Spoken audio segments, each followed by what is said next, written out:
بزعبا أجواب أنجاجرا وانجيل ويدما أجواب صح خنبصح خلنا ويدما أجواب أبص صحنا وانجيل تحجزنا يخل يوم زوالكم حد بتاعت ويدما ستيبس على زعبير مسكن نزيم كندريا مينا توم سلسته قدامي فقري اعتبل كلاي مقلقال سالسايكا منقار تاي مالتي قدمنا تسب تفقرو تحارك اني تقلقلو بسالساي درجه دما تنغرو مالتي زعبير مسكن تاي مالتنا ايو فقر غنبل كلنا قدامي خندريا زغبانا نغر تايو ازي عيوزي ازنا وانجيل عيوزي تجديدكا قال املاح سلاز عززكا بقى تغبرو سلازلكا تغبرو ነገር አይኮን እንታይ ዳኒ ምላሽ ፍቅሪ እግዚአብሔር ይመስገን እታ ሳምራዊት ሰበይቲ ምዕራፍ 4 ዮሐንስ ክንሪኦ ኸለና ኢየሱስ ክርስቶስ እንታይ ድዋ እዝም ሳኽ ዘሎ ሰብአይ ኪኮነን ሓሙሽተ ነይሮም ኾዮም ኢሉ እቲ ናይ ውሽጣ ዘበለ ነገር ምስ ገለጸላ ካለ ድማ ሓደ ዘረባ ድማ ተዛሪብዋ እዚ ሃብን ዝብለክ ዘሎን ህያብ አምላኽን ዝሃብን ዝብለክ ዘሎን መን ምዃኑ ወይ ድማ ህያብ አምላኽን እዚ ማያሲን ዝብለክ ዘሎን መን ምዃኑ ተትፈልጥስ ንስኽ ግዳም ለመን ከን ይርኪ ኢልዋ እዚ እንታይ ማለት እዩ ኢየሱስ ክርስቶስ እንታይ ምንጪ እዩ እግዚአብሔር ይመስገን ሃበነት ብሎ ዘይኮነስ ኖ ከበካት ብሎ ዘይኮነ ወይ ድማ ንሱ ሃበን ይሉ ዝልምን ዘይኮነስ ንስኻ ሃበነት ብሎ ምዃንካ ክነግር ምስ ደለ ዝተዛረቦ ቃል እግዚአብሔር ይመስገን በዚ ቃል እዚ በዚ ሁሉ ዝተዛረቦ ምዝራብ እንታይ ኮይና ማለት እዩ ልባ ተረቲዑ ክርስቶስ ምዃንካ እንታይ ይገብር ኣለኹ ኢላቶ ይርኢ ኣለኹ ኢላቶ እግዚአብሔር ይመስገን ስለዚህ ከድኪ ነሰማርያ ህዝብ ንገሪዮም ኢልዋ አይበላን እንታይ ዳ ባዕላ እንታይ ጌራንሳ ነቲ መቅዲሓ አው ገዲፋ እንታይ ጌራ ብጉያ ናብ ተኸተማ አትያ ነቲ ህዝብ ድማ ነጊራቶ በቲ ቀትርቲ ክትመጽ ዝገበራ ነገር ቀዳማይ ነገር እንታይ እንድሕሪልና እዛ ሰብ እዚኣ ሓሙሽተ ሰብኡት ነይሮም ብድሕጅኻ ምስካል ሰብ ስለ ትቕመጥ እዚ ነውር እዚ ክትሽፍን ስለ ዝደለየት ብፀሓይ በቲ ቀትርቲ መበል ሻድሸይቲ ሰዓት ይብለና ኣከባቢ ፋዱስ ማለት እዩ ኣብቲ ሃሩርቲ ኣይክየድኒ ነይሩ ማለት እዩ ስለዚ ኣብቲ ቦታ ክትመጽእ ዝገበራ ነዚ ክትሽፍን እያ ድሓር ግን ብዛዕባ ነውራ ኣይሓሰበትን ብዛዕባ እቲ ናታ ቅድሚ ሕጂ ዝነበረ ህይወት ሰባት እንታይ ክብሉን እዮም ኣይበለትን ኢየሱስ ድማ ኸይድ ክንገር ኣይበላን እንታይ ዳኒ እቲ ዝጣዓመቶ ነገር ብፍቅሪ ተገዲዳ ክትነግር ጎያ ማለት እዩ እግዚአብሔር ዝተመስገነ ይኹን ስለዚ ወንጌል እንታይ እዩ ብፍቅሪ እዩ ዝጅምር ኢየሱስ ክርስቶስ እንታይ ይብለና ንሱ ንሕና ጸላእት ኾለና ኣብ ክንዳና እንታይ ኮይኑ ይለና ሞይቱ ይብለና ስለዚ እዛ ፍቅር እዚኣ ብመንፈስ ቅዱስ ድማ ኣብ ልብና ፈሲሳ ይብለና ምዕራፍ 5 ቁጥር 8 ሮሜ እንታይ እዩ ፍቅር አምላኽ ዝፈስስ ነገር እዩ ፍቅር አምላኽ ህያብ እዩ ፍቅር አምላኽ ብመንፈስ ቅዱስ ዝድረኽ ነገር እዩ መጽሓፍ ቅዱስ ክነግረና ከሎ ፍቅሪ ብዙሕ ዓይነት ኩሉ ይኽእል እዩ ሓደ ካብኡ ድማ መለኮታዊ ፍቅሪ ወይ ድማ ተኣጋፐ እንብሎ እንታይ ማለት እዩ ሰባት ጽቡቕ ስለ ዝገበሩልካ ጽቡቕ ትገብረሎም ስለ ዘፍቀሩኻ እትፍቅሮም ስለ ዝሓገዙኻ ትሕግዞም ወይ ድማ ስለ ዘይጎድኡኻ ጥራይ ጽቡቕ ነገር ትገብረሎም ዘይኮነስ አንጻርካ እንዳተላዕሉ ከማን ከተፍቅሮም ዝገብረካ ፍሉይ ዝኾነ መንፈሳዊ ፍቅሪ እዩ እዚ ፍቅሪ እዚ ቀዳማይ በዚ ፍቅሪ ዘፍቀረ መን እዩ እግዚአብሔር አቦይ በታ በአ ገይሩ ዘፍቀረና ዓባይ ፍቅሩ ኢሉ በታ በአ ገይሩ ዘፍቀረና ዓባይ ፍቅሩ ኢሉ ክገልጻ ከሎ ዛ ፍቅሪ እዚ አንተያ መለኮታዊት ያ መንፈሳዊት ያ ዓለማዊት ወይ ድማ ምድራዊት ኣይኮነትን ኢልዋ ያዕቆብ ክነግረና ከሎ ምክንያቱ at same time ካንታይ ስለ ዝኾነ ጥበብ ያ እንታይ ማለት እዩ በዛ ጥበብ እዚ አንተያ ናይ እግዚአብሔር ምኽሪ ናይ እግዚአብሔር ሐሳብ ናይ እግዚአብሔር ጸጋ ናይ እግዚአብሔር መንፈሳዊ ነገር እተፈልፈልያ ማለት እግዚአብሔር ይመስገን ስለዚ እዚ መንፈሳዊ ህበት እዚ ወይ ካ እዚ ፍቅር እዚ ኣመን እዩ ዘሎ እንድሕሪልና ኣብቶም ነዚ ፍቅር እዚ ዝጣዓመው እዩ እግዚአብሔር ይመስገን ስለዚ ጳውሎስ እንታይ ኢሉ ንሕና ከኣኒ እንታይ ንገብር ንሕዋት ክሳዕ ክንድዚ ኢና እንፍቅሮም ማለት እዩ ኣምላኽ ይመስገን ስለዚ ዕዮ ወንጌል እንታይ ኣይኮነን ተገዲድካ ትገብሮ ነገር ኣይኮነን ዳይዳ بفقري وشتقا مسمله اذا فقر مس فسسن سبات تكبر ስለዚህ ንሓደ ሰብ ወንጌል ቅድም መንጋርካ ንሐቂ ወንጌል መንጋር ጥራይ ደኮነ ዝኾነ አገልግሎት ነገር መገድና ንሐስብ ቆልና እንታይ ዕላማናተ ኢልና ንሐስብ ብጣዕሚ አገዳሲ ዕላማናተ እንታይ ትልክዕ ከምቲ ኢየሱስ ክርስቶስ ንሰባት ዘፍቀሮም ዓይነት ፍቅሪ ወላ ኳት ዘይኮነ ወላ አው ተዘይበጽሕ አው ከበጽሕ ዝግባው እንትኾነ ግን ነትሰብ ነተገልግሎ ዘለኻ ፍቅሪ ክልወካ ይግባው ወይ ድማ ንዑ ኣብ ሓደ ደረጃ ክበጽሕ ነዚ ሓሳብ እዚ ክረኽቦ ነዚ ሓሳብ እዚ ገሲ እቲ ስኻት ነግሮ ዘለኻ ሓሳብ ሲ መቐጥቀጢ ዘይኮንካ ክትጥቀመሉ ዘለካስ እዚ ሓሳብ እዚ ምስ ሓዞ እዚ ሓሳብ እዚ ምስ ረኽቦ ብዛዕባ ዝልወጦ ምልዋጥ ብዛዕባ ዝረኽቦ በረኸት ብዛዕባ ዝረኽቦ ጽቡቕ ነገራት እናርኣኻ በዚ ቅንኣት እዚ ተደሪኽካ ክትገብሮ ዝግባእካ ነገር ምዃኑ ቃል ኣምላኽ ይነግረና እግዚአብሔር ይመስገን ጳውሎስ ከም ኢልዎም ኣብቲ ናይ ኣገልግሎትኩም መስዋዕት እንተተሰዋእኩም ንዓይ ባህ ይብለኒ ኢሉ እግዚአብሔር ይመስገን እንታይ ማለት እዩ እትፍቅሪ ኣምላኽ ክሳብ ክንድዚ እዩ ኣብ ውሽጡ ዝነዶ ነይሩ ብዛዕባቶም ሰባት ብቕንዓት ኣምላኽ ይቕንኣልኩም ኣለኹ ከም ንጽህቲ ከም ድንግል ገይረ ድማ ንክርስቶስ ከቕርበኩም እዚ ነገር እዚ ሓንሳብ ዕሽነት ክዛረብ ተዓገሱኒ ኢልዎም እዚ እንታይ ማለት እዩ እቲ ንዖም ዝነበሮም ቅንዓት እቲ ንዖም ዝነበሮ ፍቅሪ እቲ ንዖም ዝነበሮ ኣብ ውሽጡ ዝነድድ ሓሳብ ኣምላኽ ማለት እግዚአብሔር ይመስገን ስለዚ ወንጌል ብፍቅሪ እዩ ዝጅመር ንሰባት እስኻ ዘለኻዮ ደረጃ ናይ ጽድቂ ከተርእዮም ሶም ዘለውዎ ካልእ ነገር ከተርእዮም ኣገዳሲ ኣይኮነን ግዜኡን ሰዓቱን ድማ ኣይኮነን እንታይ ዳ ብቀዳማይ ክንፈልጦ ዝግባአና ነገር እቲ ኢየሱስ ክርስቶስ ኣብ ውሽጥና ዝሃበና ፍቅሪ እቲ ብኡ ገይሩ ዘፍቀረና ፍቅሪ ብኻልእ ነገራት ከይዓጻጸናዮ ከይደፋፈናዮ ኣብ ውሽጥና ዝተዋሃበና ፍቅሪ ኣሎ እግዚአብሔር ይመስገን ቀሊል ኣብነት ናይ ዝኽነግረኩም ይኽእል እየ ሰባት ቀዳምነት መጀመርታ ወንጌል ምስተቀበሉ ወይ ከዓ ሰባት ኩሉ ግዜ ወንጌል ምስተቀበልና መጀመርታ ኣብቲ ምድሓን ዝረኸብናሉ ግዜ ብዛዕባ ወንጌል ክንነግር ብዛዕባ ፍቅሪ ኣምላኽ ክንዛረብ ኣብ ውሽጥና ዝነድድ ፍቅሪ ኣሎ እግዚአብሔር ይመስገን ከምኡ ኢልዋ ንኢየሩሳሌም ንእስራኤል እግዚአብሔር ከምዚ ኢሉ ኣብቲ ባድማ በረኻ ኣብ ጽምዋ ዘፍቀርክኒ ክንደይ ከም ሰዓብክኒ ይብል እዚ እንታይ ማለት እዩ ሰባት ኩሉ ግዜ እቲ መጀመርታ እግዚአብሔር ምሰናገፎም ካብቲ ኣብ ርእሲኦም ዝነበረ ኣርዑት ናይ ጸላኢ ምስ ወፁ ከምቲ ልክዕ እስራኤል ካብ ግብፂ መጀመርታ ምስ ወፁ እቲ ዝነበረ ፍልልይ ኣዝዩ ስለ ዝርዳእካ እቲ ፍቅሪ ኣምላኽ ውሽጥኻ ኣሎ እዩ ማለት እግዚአብሔር ይመስገን ሓድሽ ነገር ንሰባት ከተፍቅሮም ኢልካ ክትስዕር ካብ ላዕሊ ክትፍቅሪ ከተምፅእ ካብ ታሕቲ ክትጉጥጉጥ ኣይድለይካን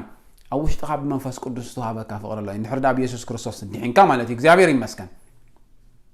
እዚ ፍቅሪ እዚ ጸላኢ ብዝተፈላለየ ሓሳብ ገይሩ ክደፍኖ ይኽእል እዩ ስለዚ ከምዘይብልካ ኮይኑ ክርዳእካ ይኽእል ኸውን ግን ኣብ ቅድሚ እግዚአብሔር ክትነቅሕ ከለኻ ኣብ ቅድሚ እግዚአብሔር መንፈሳዊ ሓሳብ ቀዳምነት ክትቦ ከለኻ ግና ቀዳማይ ዝወፅእ ነገር ቀዳማይ ንላዕሊ ዝድይብ ነገር ቀዳማይ ኣብ ውሽጥኻ ዝስማዓካ ነገር እንታይ እንድሕሪልና ዝነድድ ፍቅሪ እዩ እግዚአብሔር ዝተመስገነ ይኹን እዚ ፍቅሪ እዚ ከዓ ፍቅሪ ንኣምላኽ እዩ እዚ ፍቅሪ እዚ ፍቅሪ ንቅዱሳን እዩ እዚ ፍቅሪ እዚ ከዓ ፍቅሪ ንዓለም እዩ እግዚአብሔር ይመስገን ስለዚ ቀዳምነት ኣብ ውሽጢ ዝነድድ ፍቅሪ ካብ ፍቅሪ ተደሪኽካ ድማ ንሰባት ከተገልግሎም ኣይፅግመካን እዩ እግዚአብሔር ይመስገን እንድሕር ዳ ፍቅሪ ኣሎ ከተገልግሎም ትኽእል ኢኻ ኣብቲ መዓልታዊ ህይወቶም ብዛዕባ ከጋጥሞም ዝኽእል ነገራት ክትተሓባበር ትኽእል ክትኣቱ ትኽእል ክትድንግፅ ትኽእል እግዚአብሔር ይመስገን ኢየሱስ ክርስቶስ he was pushed by a compassion ከምዚ ብፍቅሪ ተደሪኹ እዩ ነገራት ዝገብሮ ነይሩ ብድንጋፀ ተደሪኹ እዩ ነታ ኣብታ ናይን ትበሃል ከተማ ጎበዝ ወዳ ዝመታ ነበለት ምስ ረኣያ ብድንጋፀ የተመልኡ ኢየሱስ ስለዚ እዚ ድንጋፀ እዚ መንፈስ ቅዱስ ይጥቀመሉ እዩ እግዚአብሔር ይመስገን በመሰረቱ ናይ መንፈስ ቅዱስ ውህበቲ በዚ ድንጋፀ እዚ ገይሩ እዩ ዝገብር ማለት እዩ ኣምላኽ ይመስገን ስለዚ ፍቅሪ እንድሕር ኣሎ ዝነድድ ፍቅሪ እንድሕር ኣሎ እቲ ንዑ ዝኽፈል ዋጋ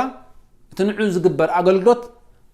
ምንም ኮይና ኣይስማዓካን እዩ ቀሊል ኣብነት ክንርኢ እንድሕር ኮይና ያዕቆብ ንራሄል ኣዝዩ የፍቅራ ስለ ዝነበረ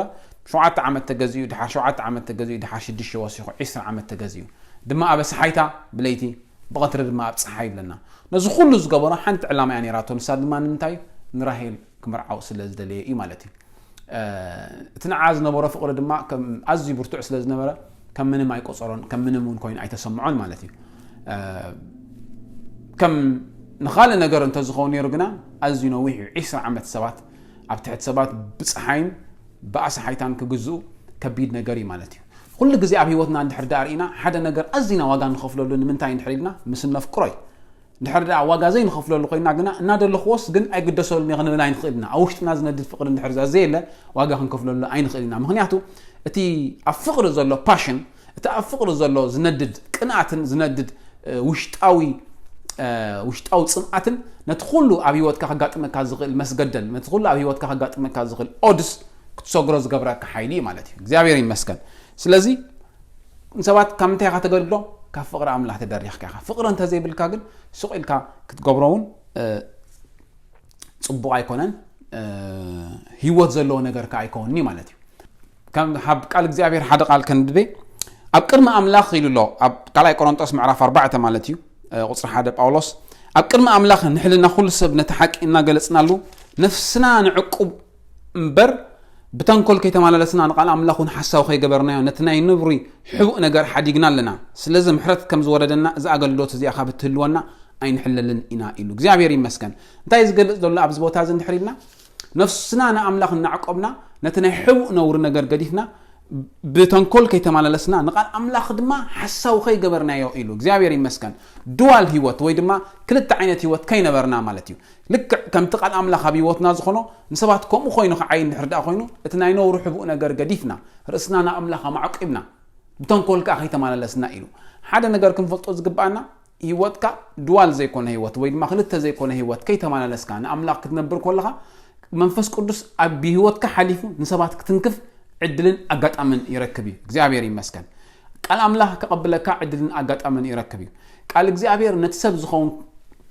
نجر عدلن أجت أمن يركبي مالتي إغزابير يمسكن يسوع كريستوس نحر دارين يعني نفس وقف سوات وانجيل كنوغرام كله حدا قال أي تزاربوا منه حدا عينة حساب أين جرمن نفس وقف زاد اليوم نجيرهم نتا سامراوي سبيت خمسة قصارات صنحة أو حنت وتا بتسعت بتزي متسع كوفيلو دما خيد زغبو ابت ختما مغب خغز ندق مزامور سريدو من عاغن كوفيل تصبيوا እግዚአብሔር ይመስገን نعازغون قال كان نغيروا ስለዚህ ንምንታይ እንድሕሪልና ኢየሱስ ክርስቶስ ኣብ ልብ ሰባት ዘሎ ሁሉ ዝተሓበ ነገር ይፈልጥ ነበረሞ ብዛዕባኦም ስኽነግሩ ኣይድልዮም ይብለና ክንስዕበካይና ወይ ክምሳኻን ከይዲና መስበልዎ ማለት እዩ ስለዚ ኣያመኖም እንክብል ከሎ እንታይና ንርኢ ዘለና ብዛ ሓሳብ ማለት እዩ منفس እግዚአብሔር حساب كبكا منفس እግዚአብሔር بيوت كحليفو نخيد التغلغلو اغلغلوت تناملاخ تغلغلو اغلغلوت انتاي نرسخان املاخ معقبكا ناملاخ بزلكا هيوت زدر زصلوم بو زقيس النجر يو مالتي እግዚአብሔር يمسكن بو دما يقان املاخ استمسكن يكون سب دحردا خم قال እግዚአብሔር حساو خيغورون قال املاخ مالتي لك قال املاخ كم تاب هيوتو زخونه كم دما اب تقلاتو كم تاب هيوتو زخونه كم دم أبنابرو خون كله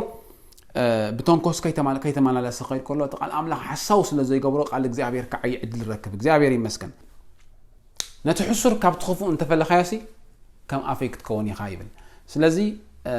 اتحسب إغزابير لكع منفس إغزابير كقبلك كامو بيت منفس إغزابير إذا قبلك كامت أن كان سبات تزقبع وانجيل كتبت صح تيوت كابت قال أملاخن مستقال أملاخ استقاني يخون صبغي مالتي እግዚአብሔር ይመስገን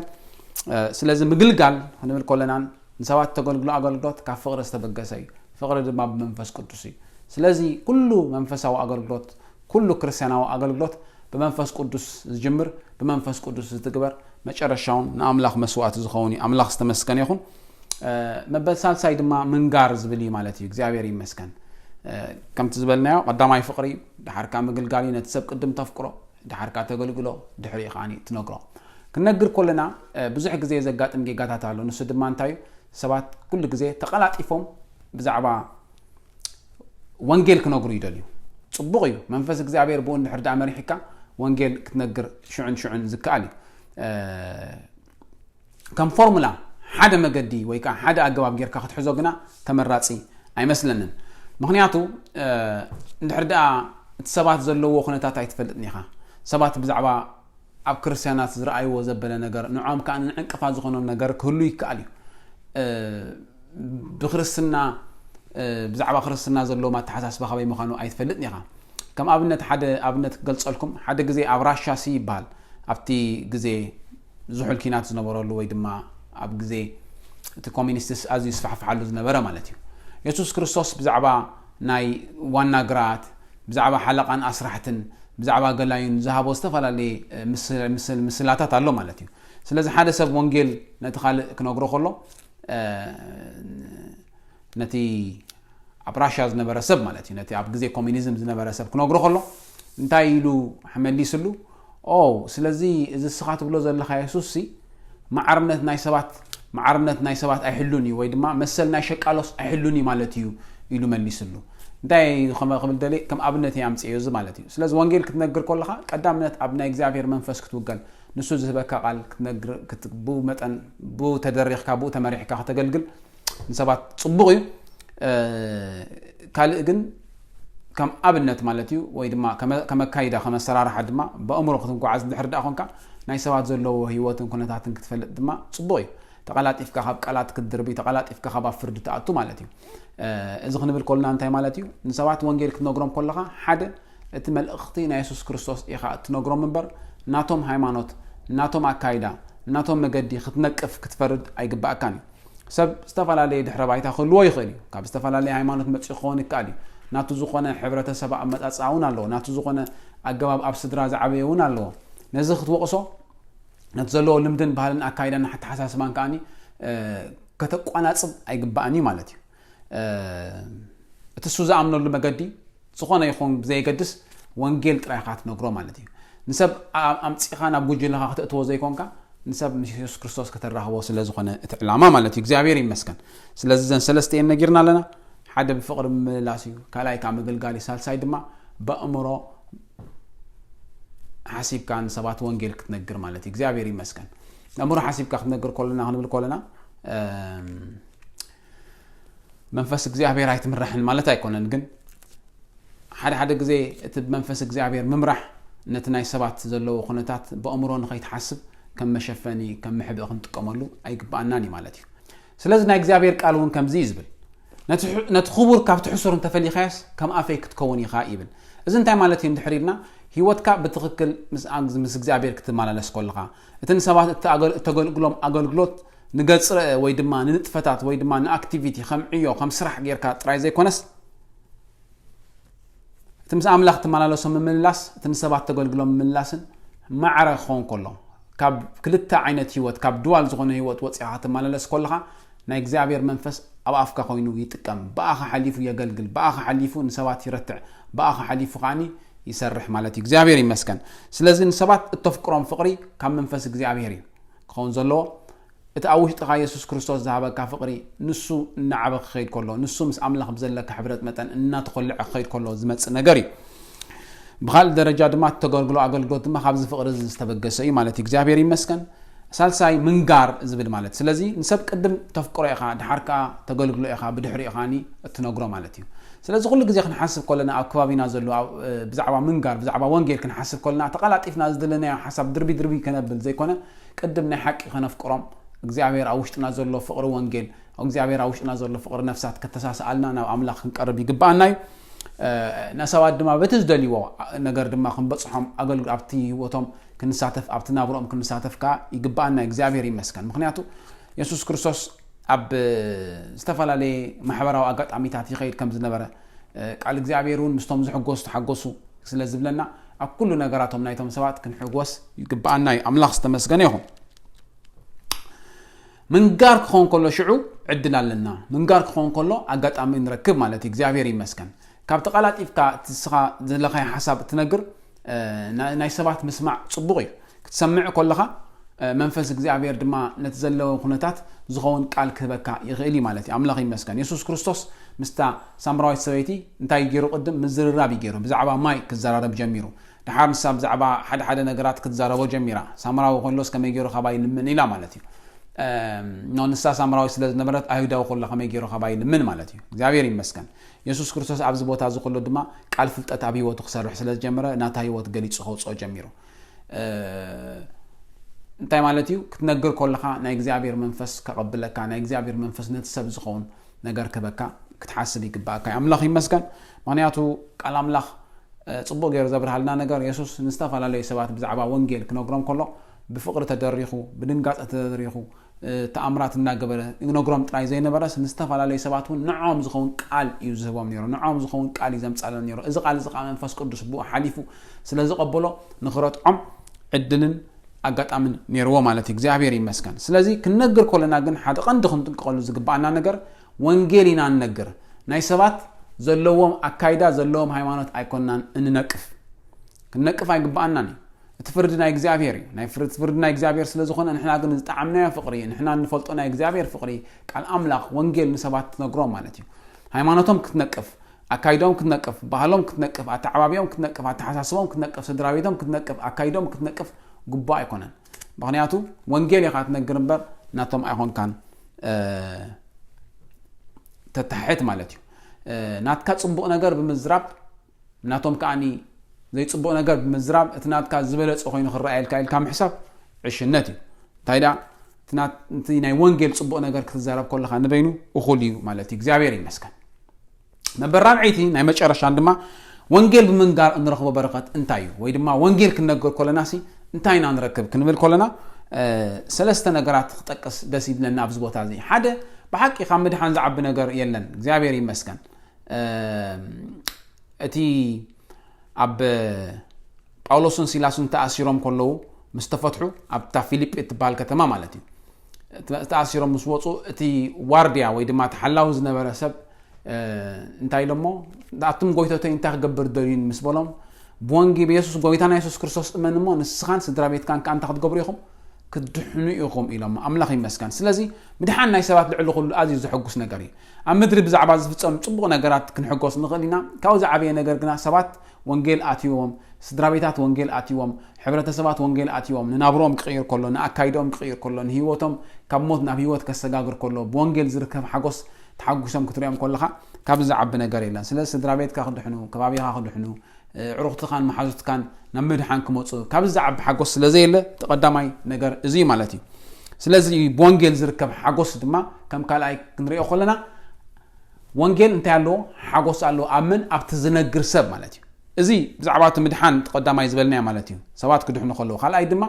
ወንጌል ሓጎስ ኣለዎ ማለት እዩ እግዚአብሔር ይመስገን ናይ ወንጌል ሰላም ምድላው ከመሳኣና ወጋርኩም የእቲኹም ክብለና ከሎ እንታይ ማለት እዩ ሰባት ወንጌል ክነግሩ ከለዉ ሰላም ስለ ዘበስሩ ከመዮቶ ኣጋርቶም ሰላም ዘበስሩ ወይ ከዓ ንሰናይ ዘበስራስ ብፃን የን ይብለና ኣብ ኣኽራን ቡርኻት የን ይብለና እግዚአብሔር ይመስገን ስለዚ እትሕጎሱ ሓጎስ ሙሉእ እዩ ወይ ከዓኒ ጽቡቕ እዩ ማለት እግዚአብሔር ይመስገን تا سبيتي حجون دقيمة بزعبا وانجيل كحسب كله تا سامراويت سبيتي اتمتصني دا سبيتي زيا مس نغرتهم تم سبات تحقوسهم بتز نغر كنا زي كونكس بعل الناس لزرعنا اينا الوما اذا مس غورو خا نساغن نز كله نغروم او وشت از مصا نغر انتاي دحرينا تحقوس نعاطر زي كون حقيسواس سبات نغروم كاني تحقوسا ስለዚህ በመንጋር ዝርከብ ሓጎስ አሎ ኢ ማለት እግዚአብሔር ይመስገን ካለ ወንጌል ኣብዝ ንገሮ ዘበለ ኣብዝ ኸየዶ ዘበለ ናይ እግዚአብሔር ፕሮቪደንስ ወይ ድማ ናይ እግዚአብሔር ናይ በረኸት ኢድ ትወጽያ አምላኽ ይመስገን ጎይታ ሓደ ግዜ ከምኡ ኢሉ ሓቲትዎም ምስላ ኣኹምሲ እንታይ ጎዲልኩም ኢልዎም ጣዕሚ ዝገርም ምስላ ኣኹምሲ እንታይ ኢልዎም እንታይ ጎዲልኩም ኢልዎም ሶምካ እንታይ ኢሎሞ ሓንቲ እኳ ኢሎሞ እንታይ ማለት እዩ ወላ ሓንቲ ኣይጎደልናን ኣብቲ ዝኸድኩሞ ከተማ ኢልዎም ስለዚ እንታይ ግበሩ ኢልዎም ምንም ኣይትማሉ ኢልዎም توسخ ነገር ኣይትማሉ ኢልዎም ኣብቲ ዝኸድኩሞ ከተማ ኣው እንታይ ግበሩ ኢልዎም ኣው እግዚአብሔር ኣው ከጋባግበልኩም ኣው በረኸት ከጽንሓልኩም እዩ ንሕርዳታ ከተማ ንዓኹም ዘይትበቅዕ ኮይና ተጎጋ እግሩኹም ንጎፍ ይብለና እዚ እንታይ ማለት እዩ ኣብቲ ወንጌል ኣብቲ ናይ ወንጌል ዕዮኽት ኣትኸለኻ ኣብቲ ናይ ወንጌል ዕዮኽት ጽመድ ከለኻ ኩሉ ግዜ ምስኡ ዝወጽእ ናይ እግዚአብሔር ጸጋ ናይ እግዚአብሔር በረኸት ኣሎ እዩ ማለት እዩ ሰባት ላዕልን ታሕትን ኢሎም ሰሪሖም ንናብሮም ክመልኡ ይኽእሉ እዮም ስለዚ ከምዚ ኢሎም እንዳገበሩ ከሎስ ኣነ ዳ ከመይ ገይረ ሸለል እንዳበልኩ ንናብራ ከመይ ገይረ ወንጌል ክሳብ ክንዲ ዝነግር ክትብል በእምሮ ዝሕቶ ዝኽመፀካ ይኽእል እዩ ግን ብዙሕ ግዜ ኣብ ዝተፈላለየ ምስክርነታት ትሰምዖ ኣብ መጽሓፍ ቅዱስ እውን ዝተረኣየ ነገር ሰባት ንወንጌል ርእሶም ክህቡ ከለዉ እግዚአብሔር ከዓኒ ብናይ በረኸት ኢዱ ምስኦም ይወጽእ ኣምላኽ ዝተመስገነ ይኹን ስለዚ ሰለስተ ነገር ተዛሪብና ምድሓን ኢልና ሓጎስ ኢልና ሳልሳይ ደረጃ ድማ በረኸት ናይ እግዚአብሔር ወይ ድማ ዘይምጉዳል ማለት እዩ ኣምላኽ ዝተመስገነ ይኹን